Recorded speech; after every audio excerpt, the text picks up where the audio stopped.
gitna ng pandemya, palakasin ang resistensya. Siguraduhin ang 7 hanggang 8 oras na tulog. Kumain ng masustansya at manalangin. Isang paalala mula sa MX3. Be extraordinary with MX3. Ito po si Fanny Serrano. Sa mundong ginagalawan ko, my creativity comes in many forms. Fulfilling, pero nakakapagod din. Buti na lang, may MX3. Tested and proven na may alpha, beta, at gamma mangosteen. Hindi lang yan. Ang MX3 has low sodium content, cholesterol, and fat-free that goes with my healthy lifestyle. My artistic inclinations become extraordinary. Thanks, MX3. Mahalagang paalala, ang MX3 capsule ay hindi gamot at hindi dapat gamiting panggamot sa anumang uri ng sakit. Ang IZ Balita Nationwide ay sambayang napapakinggan sa mga sumusunod na himpilan ng RBN, Radio Philippines Network, DZRL, Batak, DZKI, Iriga, DYKB, Bacolod, DYKC Cebu, DXKS, Surigao, DXKO, Cagayan de Oro, DXXX, Zamboanga, DXKD, Dipolo, DXKT, Davao, DXDX, General Santos. Mas pinalawak na pagbabalita, IZ Balita Nationwide. Mula dito sa DWIZ Manila, sumasa inyo ang IZ Balita Nationwide. Ang mga pinakamalalaki at pinakamaiinit na mga balita ng NCR, Luzon, Visayas, Mindanao at mula sa labas ng bansa. Ihahatid namin sa inyo sa mas komprehensibong pagbabalita. IZ Balita Nationwide. IZ Balita Nationwide. Kasama ang mga pinagkakatiwalaang personalidad sa pagbabalita. IZ Balita Nationwide.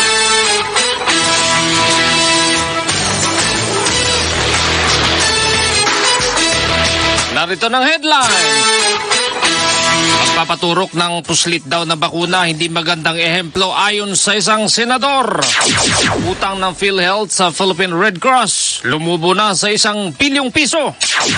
Pagkakasibak ng 9 na pulis na sangkot daw sa pamamaril sa 4 na sundalo sa Mindanao, pinuri ni Defense Secretary Delphine Lorenzana. Sa bayong dagat naman, Vietnam nakapagtala na ng unang kaso ng bagong variant ng COVID-19. Sa sports balita, San Antonio Spurs muling inilampaso ng Los Angeles Lakers. Sa health news, sa baon ng buko, mainam daw na panlaban sa ilang virus infections. Sa showbiz balita naman, bagong proyekto ng actress na si Charlie Dizon ngayong taon, inaabangan na. IZ Balita Nationwide. Araw ngayon ng Sabado, unang Sabado ng taong 2021 or January 2 na nga ngayon, 2021. Sa ngalan ng J. Mark Dagala, ako po yung tagapagbalita, Gilbert Perdes. At ngayon, sa detalye ng ating mga balita.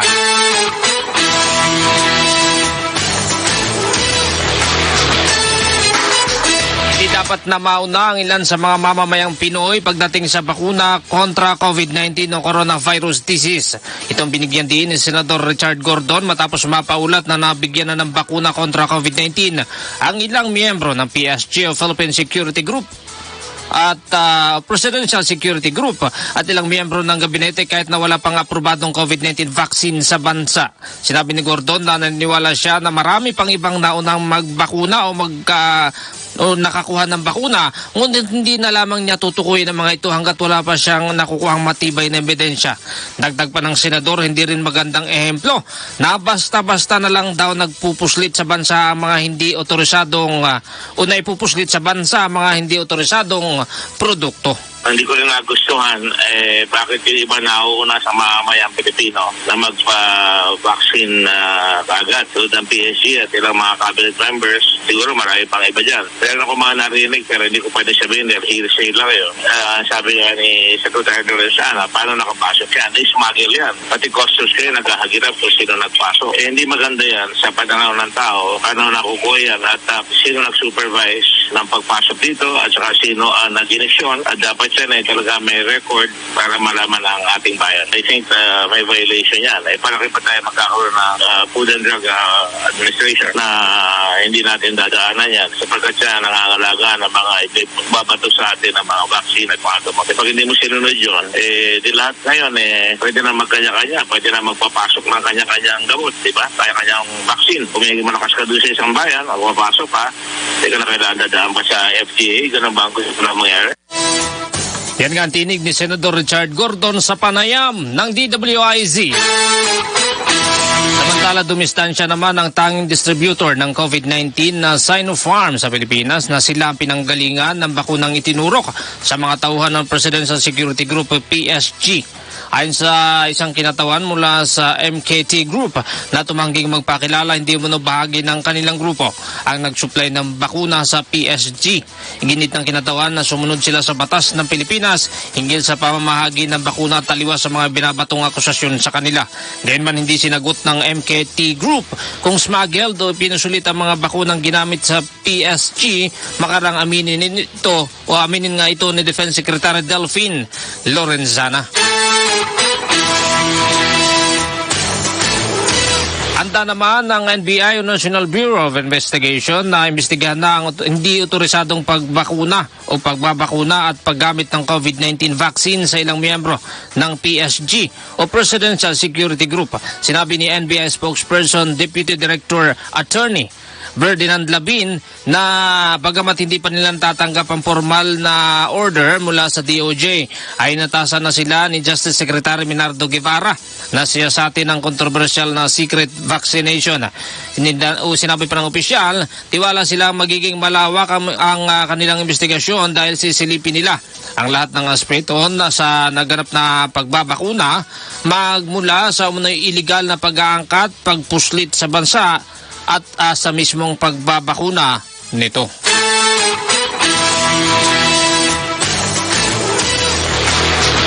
Pinapapupunduhan naman ng Chinese pharmaceutical company na Sinopharm sa Pilipinas ang isasagawa sana nitong clinical trial sa bansa. Sa pinagsamang pahayag ng DOST, Department of Science and Technology at FDA, Food and Drug Administration, ibininag dito na nag-alok ang Sinopharm sa DOST na Pilipinas na ang dapat gumastos sa sasagawa nitong clinical trial sa bansa.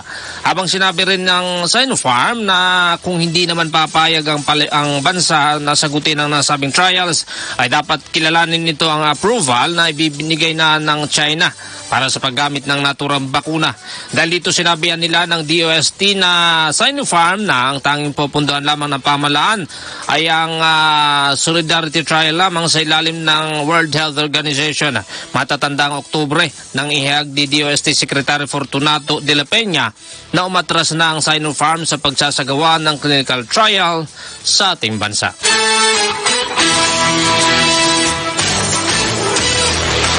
Nako, aabot na sa 1 bilyong piso ang utang naman ng PhilHealth sa Philippine Red Cross. Itong sininiwalat mismo sa DWIZ ni PRC Chairman Senator Richard Gordon kung saan nasa 800 million na raw ang utang ng PhilHealth sa PRC. Nangangahulugan daw ito na pumalo na sa 200 million pesos ang utang ng PhilHealth sa loob lamang ng isang buwan dahil nasa 622 million pesos lamang ang utang nito sa ahensya noong December 1 ng nakarang taon. Sinabi ni Gordon na dapat maghinay-hinay kasi ang PhilHealth at dapat natuloy-tuloy ang kanilang pagbabayad ng utang upang hindi lumobo ang kanilang utang sa ahensya. Anya dapat o baka umabot na naman sila sa punto daw na kailangan nila na namang ihinto ang testing na ginagawa nila dahil sa laki ng utang na ng PhilHealth. Sa ngayon, sinabi ni Gordon na sinulatan na nila ang PhilHealth hinggil sa nasabing utang. Matatandang inihinto na rin ng PRC ang kanilang PhilHealth-funded COVID-19 test matapos nga umabot na sa 1 bilyong piso ang utang ng PhilHealth sa kanilang ahensya. Well, ayaw ko sana nag-uusapan yan, pero dapat naman mag-hunos dili ang mga taga-PhilHealth dahil maabot na halos ng 1 billion na naman. Nasa 800 million na naman tayo, no? So, hindi hindi pwede kasi yung kung kailan nila gusto magbayad dahil lalaki at lalaki. Darating ang panahon and very soon baka mapigilan kaming Titigil na mag-test. naman. No? Oo, dahil bibili pa kami ng gamit. Tapos miniminta na namin yung mga over 300 na mga medtechs. Oo. Yung mga tao sa laboratorio, kailangan talaga up to date yan. At ang balita ko, rin sa mga hospital, siguro dapat yung mga hospital mag-report kung sino hindi nababayaran. At bakit hindi nababayaran? Yan nga ang tinig ni Senador Richard Gordon sa panayam ng DWIZ. Samantala, ididepensa naman ng isang opisyal ng PhilHealth ang ipatutupad nilang dagdag na kontribusyon sa mga miyembro nito sa pagpasok ng taong 2021. Simula kasi ngayong Enero ay papalo na sa 3.5% ang buwan ng kontribusyon ng monthly basic salary mula sa dating 3% lamang. Ayon kay PhilHealth spokesman Ray Valena, dahil mas tinaasan ang kontribusyon ay nangangulugan nitong mas kayang masustain na raw at mapalawak ang benepisyong maaaring makuha ng mga miyembro nito. Sinabi rin ni Valena na ang dagdag na kontribusyon na ito ay bunsod din ng Universal Healthcare Law kung saan layon nitong tiyaking abot kamay ng bawat Pinoy ang healthcare benefits mula sa ahensya. Oras 4:15 ng hapon. IZ Balita. IZ Balita Nationwide. Good deals happen only at Isuzu Gen Cars. Isuzu Gen Cars, after sales quality service. Isuzu Gen Cars, expert mechanics to deal with your car problems. Isuzu Gen Cars, the trusted name for Isuzu car dealership. Isuzu Gen Cars dealership are Isuzu Makati, Isuzu Batangas, Isuzu San Pablo, Isuzu Legazpi, Isuzu Naga, Isuzu Batangas City, and Isuzu Santa Rosa. Gen Cars Incorporated, 40 years of sales and service excellence. Check out the all-new Isuzu MUX RC4E diesel engine to the nearest Isuzu Gen Cars dealership. For more details, visit and like our Facebook page to get the latest events and happenings. DWIZ Manila, DWIZ Palawan, DWIZ Tagupan. DWIZ can now be heard anytime and anywhere. Just download the DWIZ app on Apple Store and Google Play Store. Get updated with the latest news in and out of the metro and participate in the discussion. Ang may plano sa buhay, may mararating na ginhawa. Mag-eternal plans ka ngayon na. Tuwing Sabado, alas 6 hanggang alas 7 ng gabi, abangan dito sa DWIZ ang isang malayang talakayan tungkol sa negosyo, trabaho, mga benepisyo ng makabagong teknolohiya sa programang Mag-usap Tayo kasama sina Monchet at Chris Laranio. Laging abangan tuwing Sabado dito sa DWIZ 882. Mag-usap Tayo. Ikaw ba ay isang magulang na nag-aalala sa mga nangyayari sa ating kapaligiran? Na anak mo ay maging biktima ng krimen sa mga susunod na araw? Paano maiiwasan? Ano ang dapat gawin bilang isang magulang? Alamin kay Direk Heidi Season at sa programang Gawin ang Tama tuwing Linggo, alas 10 hanggang alas 11 ng umaga. Gawin ang Tama, sama si Direk Heidi Season. DWIZ IZ Balita Nationwide.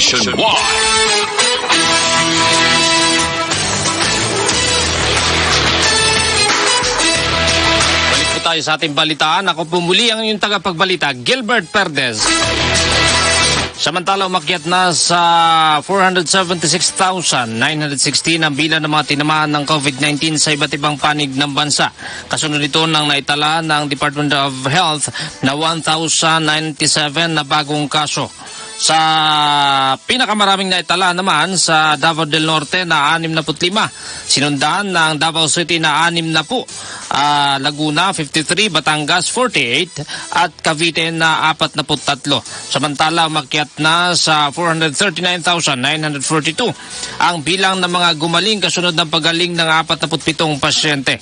Samantala umakyat naman sa 9,253 ang death toll kasunod ng pagpanaw ng 5 pang pasyente. Samantala, pinapurihan naman Defense Secretary Delphine Lorenzana ang pagkakasibak sa 9 na pulis na sinasabing sangkot sa pamamaril na ikinamatay ng 4 na sundalo sa Holo Sulu noong Hunyo 29 noong nakarang taon. Sa isang payag, sinabi ni Lorenzana na welcome sa kanila ang naging desisyon ng PNP na nasibakin na nga ang mga naturang pulis. Sinabi ni kaugnay pa rin nito, sinabi ni Lorenzana na umaasa siya na hindi mangyayari ulit ang malagim na insidente na nangyari nga sa Sulu.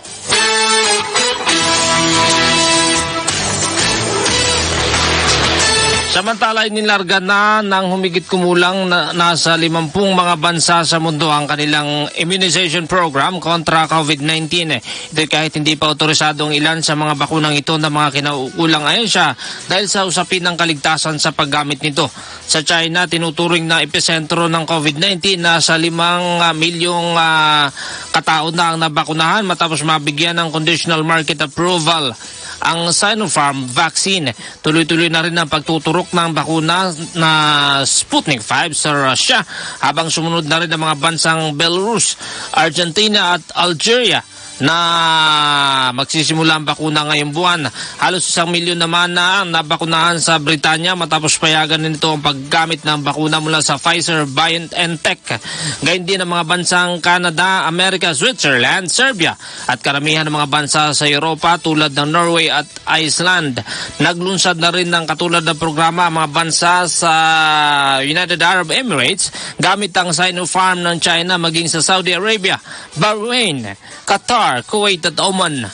At target naman ng Israel na mabakunahan na ang mga nasa 800,000 populasyon nito habang magsisimula na rin ngayong buwan ang pagbabakuna sa Turkey.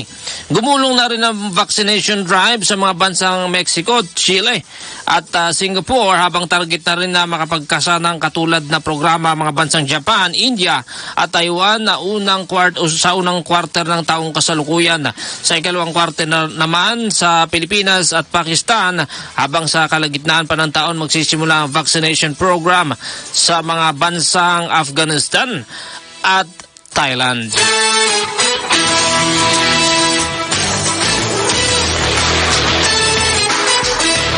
Kuha muna tayo ng report mula sa labas ng himpilan.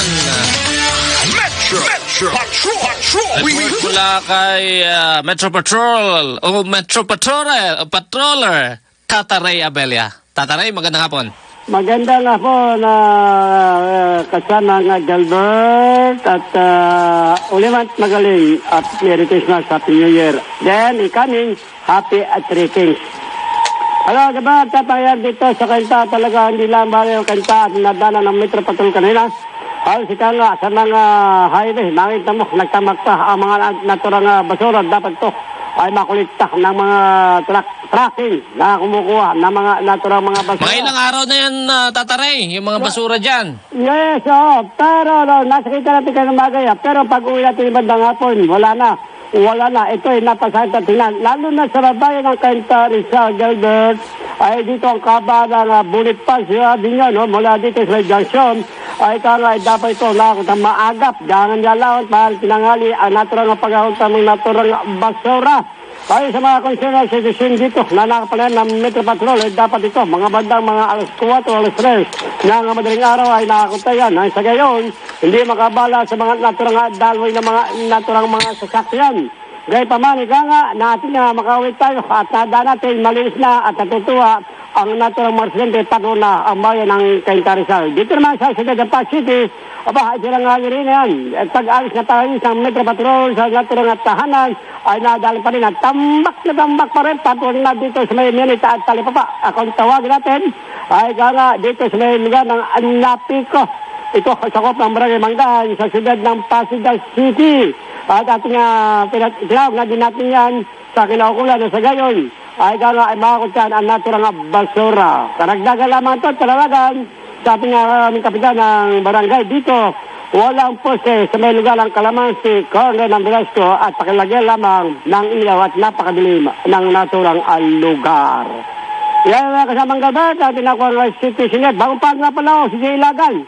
Nagpapabati sa akin magandang hapon, Jay Ilagan para Tatari Abella. Mula sa Rizal, ito ang Metro Patrol, Tadaray, Argo sa Villalagon sa Pilamay Tudulakas, DWIC. Maraming salamat, Tata Rhea Belia. Samantala sa iba pang tampok na balita, aminado sa Senador Richard Gordon na nahuli ang Pilipinas sa pagtitiyak ng bakuna kontra COVID-19 o coronavirus disease. Ito ang naging reaksyon ni Gordon sa pag-arangkada ng COVID-19 vaccination program sa iba't ibang panig ng mundo. Sinabi ni Gordon, bagamat hindi dapat na mahuli ang Pilipinas sa bakuna dahil napakahalaga na bigyan ng prioridad ang kalusugan ng lahat sa gitna ng pandemya, ay ang tanging mabuting dulot lamang nito na malalaman ng mga otoridad ang side effects na dapat pag-ingatan isa at isa lang alang ng gobyerno. Alam mo, na medyo nahuli tayo ng konti dyan. Pero mabuti na rin kung minsan mahuli sapagkat nakikita mo kung may mga side effects na dapat natin pag-ingatan. Pero hindi dapat nahuli kung sa totoo lang. At yan nga ang tinig ni Senador Richard Gordon sa panayam ng DWIZ.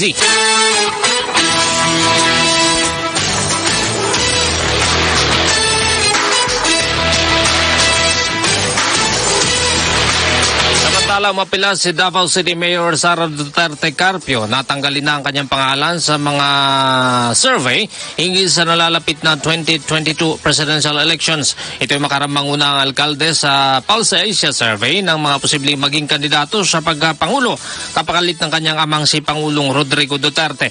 Ayon kay Mayor Sara, hindi muna niya iniisip sa ngayon ang darating na halalan at hindi pa raw nakakabangon ng lungsod mula sa epekto ng COVID-19 pandemic. Sa panig naman ni Vice President Leni Robredo na kasama rin sa survey, hindi ito ang panahon upang pag-usapan ng politika sa halipan ay dapat pagtuunan ng pansin ang mga malalaking problemang kinakaharap ngayon ng ating bansa. Samantala, asahan na raw na darami pang lalo ang populasyon ng Pilipinas sa susunod na 6 hanggang 9 na buwan ngayong taong 2021. Alam mo ba kung bakit, Engineer Barreto? Ito ay ang pagtaya nga daw ng Commission on Population at Development o POPCOM. Makasunod na rin ang pagtaas ng bilang ng mga tinatawag na lockdown pregnancies. Nitong nakalipas na taon, dumami yung mga nabuntis, hindi naman nakakaso karamihan sa yung iba doon, mga minor de edad, yun nga kay POPCOM Director Juan Antonio Perez, nahirapan sang publiko na makakuha ng family planning services dahil sa limitadong galaw ng mga tao dulot ng COVID-19 pandemic. Una nang inihag ng POPCOM na akala ko tuloy popcorn na posibleng sumipa ang mahigit 100 o ng mahigit 100 at 10 milyon ang populasyon ng Pilipinas ngayong taon. IZ Balita. IZ Balita Nationwide. Mga balita sa labas ng bansa. Naitala na rin sa Vietnam ang unang kaso ng bagong variant ng COVID-19. Batay sa Health Ministry ng Vietnam, isang 44 na babaeng dayuhan na mula sa Britanya nag-positive sa bagong strain ng COVID-19. Ang naturang dayuhan daw ay nabatid na dumating sa Vietnam noong Disyembre 24. Matatandang nagtala na rin sa iba't ibang panig ng mundo ang bagong variant ng COVID-19 na sinasabing nasa 40 hanggang 70% mas mabilis na makapanghawa. Balitang Pampalakasan. Muling inilampaso naman ng Los Angeles Lakers ang San Antonio Spurs sa sarili nitong bakuran sa score na 109-103. Umakot itong si Anthony Davis ng 34 points para sa Lakers habang nagambag naman si LeBron James ng 26 points para sa kanilang koponan. Matatanda ang pinadapa rin ng LA ang Spurs sa una nilang laro noong Miyerkules sa score na 121-107 sa home court pa rin ng San Antonio. Balitang Pangkalusugan. Alam niyo ba na maraming benepisyong pangkalusugan na makukuha sa buko juice? Tanong mo kay Panggaro Tabaw, alam niya to. Ayon sa mga eksperto, ang sabaw daw ng buko ay nakapagpapababa ng blood pressure at mainam na panlaban sa fatigue. Nagpapalakas din ito ng cardiovascular health at tumutulong upang makaiwas tayo sa pagkakaroon ng kidney stones. Nakatutulong naman sa taong may diabetes at pagbabawas ng timbang ang buko. Bukod dito tuloy. Bukod dito, mainam din ang buko juice na panlaban sa virus infections, pang-detoxify ng katawan, mabuti rin ito sa balat at urinary health. Balitang Showbiz! Hoy, inaabangan na raw ng kanyang mga tagahanga ang bagong proyekto ng actress na si Charlie Dizon ngayong taon. Kasama ang aktor na si Fino Herrera, sinasabing gagampanan ni Dizon ang papel ng isang pulis sa Virgo, isang episode na ipapalabas sa I1 TFC original show na Horoscope na ididirehe naman ni Ato Bautista. Matatanda ang tumatak sa maraming Pinoy fans ang nakarang pelikula nitong si Dizon na Fangirl, kung saan nasungkit pa niya ang Best Actress Award sa 2020 Metro Manila Film Festival. IZ Balita Nationwide. At sumanyo nga ang isa pang edisyon ng IZ Balita Nationwide dito sa DWIZ. May todong lakas, balitang sigurado, tapat na serbisyo sa komentaryo. Numero 1 at sa ngalan nga ng ating mga kasama dito si Engineer Jeric Barreto, ang ating writer na si Ashley Jose, kasama si social media writer Tina Nolasco, at syempre kay Patrol 9 Jemark Dagala. Ako po yung tagapagbalita, Gilbert Perdes. Magandang hapon nga pala. Susunod na ang balitang 882 ni Patrol 9 Jemark Dagala. Naghatid sa inyo ng mga dekalidad at sariwang mga balita mula NCR, Luzon, Visayas, Mindanao at sa labas ng bansa. IZ Balita Nationwide. Patuloy na naglilingkod sa bayan. Mas todong pagbabalita. Mas todong pagseserbisyo publiko. Ito ang DWIZ 882. Mas todong lakas. Mas